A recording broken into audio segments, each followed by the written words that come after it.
Hello everyone. ఈరోజైతే track combine harvester ద్వారా మా వరి పొలాన్ని అయితే కోపిస్తున్నాము. దీని ద్వారా ఎంత సమయం పడుతుంది, ఎంత ఖర్చు అవుతుందో చూద్దాము. మాకు ఈరోజు మా వరి పొలం కోయంగా ఒక 20 గుంటలు అయితే మిగిలింది. ఆ 20 గుంటలు ఈరోజు ట్రాక్ మిషన్ ద్వారా అయితే కోపిస్తున్నాము. ఈ ట్రాక్ మిషన్ 20 గుంటలు కోయడానికి 50 నిమిషాల సమయం అయితే తీసుకుంది. 50 నిమిషాల్లో 5 నిమిషాలు వాళ్ళు డీజిల్ పోసుకోవడానికి కట్ చేశారు. అంటే 45 నిమిషాల సమయం అయితే తీసుకుంది. 45 నిమిషాలకి అంటే ఒక గంటకి 3,500 అయితే ఛార్జ్ చేస్తున్నారు. 45 నిమిషాలకి 2,625 రూపాయలు అయితే వాళ్ళు ఛార్జ్ చేశారు. అదే మా మిగతా పొలం కోయడానికి ట్రాక్టర్ కంబైన్ హార్వెస్టర్ ద్వారా అయితే ఒక గంటకి ఒక ఎకరానికి గంట 25 నిమిషాలు అయితే తీసుకుంది. అంటే 2,000 రూపాయలు అయితే గంటకి ఛార్జ్ చేస్తున్నారు. అంటే ఒక ఎకరానికి 3,000 అయింది. 3,000 రూపాయలు అయింది. 20 గుంటలు అంటే 1,500 ఖర్చు అయ్యేది. దీని ద్వారా అయితే ట్రాక్ మిషన్ ద్వారా అయితే ఆల్మోస్ట్ డబుల్ ఖర్చు అయితే అయింది. ట్రాక్ మిషన్ ద్వారా బెనిఫిట్ ఏంటంటే మాకైతే ఎక్కడ పొలంలో వడ్లు పోయినట్టు అయితే కనిపించలేదు.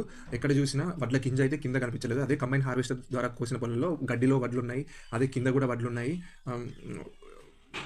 ట్రాక్ మిషన్ ద్వారా డబుల్ ఖర్చు అయితే అయినప్పటికీ వడ్ల దిగుబడి అయితే ఒక బస్తా నుంచి 2 బస్తాల వరకు అయితే ఒక ఎకరానికి అయితే ఈజీగా ఎక్కువ వస్తాయి.